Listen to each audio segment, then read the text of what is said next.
Le sentier de VTT que vous voyez devant vous emprunte le tracé du chemin de fer transcontinental national. Sa construction a été annoncée en 1903 par le gouvernement libéral de Wilfrid Laurier. Il s'agit alors du troisième chemin de fer transcontinental au Canada. On en profite donc pour le faire passer par de nouvelles régions de colonisation comme l'Abitibi, le nord de l'Ontario et bien évidemment le haut des comtés de la côte du Sud. Dans notre région, le chemin de fer est construit entre 1908 et 1915 par la firme Davis. On dit que le premier convoi de train traverse la route Elgin en 1912.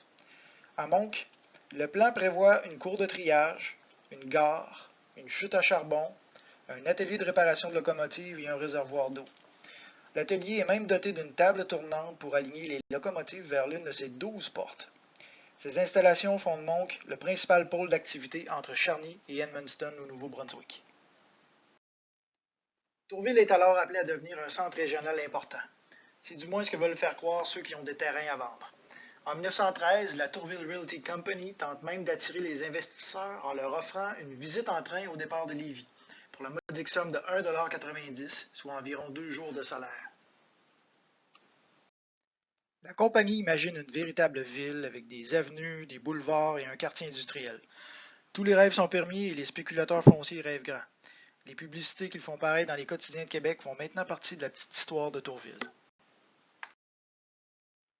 Les spéculateurs ne sont pas les seuls à avoir vu trop grand.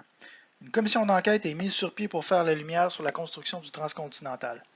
Son rapport de 1914 précise que la construction du chemin de fer a coûté 160 millions de dollars au total, soit une centaine de plus que ce qui avait été prévu au départ. Les commissaires ont jugé que la section entre Québec et Moncton, soit la section qui passe par Tourville, était inutile et qu'il aurait mieux valu améliorer le tracé qui longe le fleuve.